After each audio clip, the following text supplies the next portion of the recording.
Do it! Bill, I'm a 29-year-old guy and recently broke up with a funny, attractive, and all-around great girl. Oh, Jesus. Why, sir, would you do that, you ask? Well, let me tell you. This girl and I have been dating for about 3 months, and we had a great thing going. She's half Afro-Cuban, half Puerto Rican, and really sexy. She had a rough upbringing, but I didn't care because she's honest, easygoing, and not bitchy like so many girls I've dated. She was a bit needy, but I didn't mind. We were out at a bar one night, having a few drinks, and I was feeling pretty good. I was looking at a couple of floozies at the end of the bar, and I asked her if she's ever been with another woman. She coyly looked at me and said, yes. Good stuff, I thought. Yeah, dude, this is a fantasy right here. Then I proceeded with, have you ever been in a threesome with 2 girls and a guy? Again, she answered yes. Okay, kind of slutty, but I'm no saint. Well, I couldn't stop there. Oh, God, you're going to go for the rotisserie question. What's in the box? Oh, here we go. Here we go. Strap yourselves in for this one. Well, I couldn't stop there, so I asked, have you ever had a threesome with 2 guys? She looked down at the ground, and she looked up a bit ashamedly and said yes. Wow, skank alert, I thought. I then asked her one more question. I knew this one could backfire. Where the fuck do you go from here? I finally asked, wait, have you ever been in a porn? She then blushed and looked me in the eye and said, yeah. I looked at her calmly and was like, oh. But inside, I was like, Jesus Christ. Yeah, as well you should. You can, okay, let's break this down here. She's had a threesome with another girl and a guy. That's who gives a fuck right there, all right? You already knew she banged another guy. But the fact that she also did it with another girl, that takes a little fucking... that tones down his dick and her pussy, right? This is how guys think, women. I'm sorry. The 2 guys thing. Now, you can look the other way on that, maybe if it was in another state. But it can't be in the same state. Because if you run into one of the 2 guys that fucking, were high-fiving as they fucking banged her, I mean, I don't know about that one. But then the third one, she did a porno. I mean, yeah, no, that's, you got to walk away from that. Or you have to go to NASA to get tested for the latest STDs. Plowing ahead. He goes, so basically, she had moved down to Los Angeles when she was 20.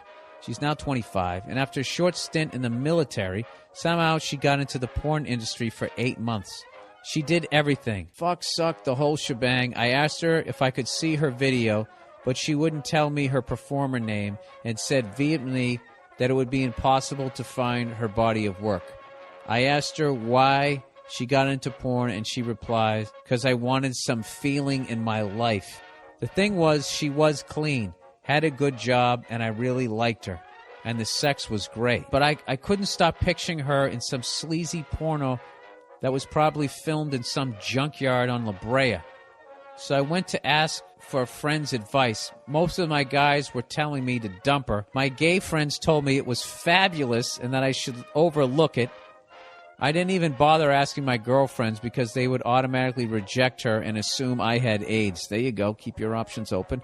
So regretfully, I dumped her. I felt terrible and obviously didn't tell her it was because she was a porn star, because she would have been ashamed for the rest of her life, and I was happy that she was honest with me. I've done my fair share of sleaze, but this was too much. My question, Bill, was it wrong for me to dump her for some decision she made years ago? Should I have stayed with her? What would have you done? Well, you don't want to know what I would have done. I'm a degenerate. So you seem like a good person. When you're trying to find the person you're going to spend the rest of your life with, you have to have a list of criteria. All right? You sound like you're still young, so there's no reason to compromise. When you get with somebody like that and you're going to live with them, and when you get with anybody, you're taking on all of their fucking baggage. All right? You're only 3 months in, and, people who go into the porn industry, they're, it's like people who become comedians. We're not healthy individuals, okay? And that is like a specific area that this is just my own personal non-medical feeling that you're just not a healthy person. Something awful happened, and that line, I just wanted to feel something. I mean, something bad happened to her, caused her to wall herself off. I don't even want to try to guess what, but, there's nothing wrong with anything that she did, technically, and she was honest with it. It all comes down to whether or not you want to deal with it. And if you feel that, you want to deal with it and that there was this sort of connection that you just this girl had to be in your life, then you're going to have to learn to live with it. and get past it, but I would definitely be concerned with certain mental issues. Not like she's insane. And then I would also be concerned with sexual boundaries. Like, would she have any? And could she remain faithful after a while? And when you settle into the 7-year itch or whatever, and you really start needing to work at the relationship and it's feeling boring and she needs to feel something again, is she going to go back to that leather couch from that show, Martin, down on in the valley and get banged again? I mean, I don't know. That is you know what? That is beyond my skills. I don't know how to tame that horse. I can tell you that right fucking now. I have no fucking clue.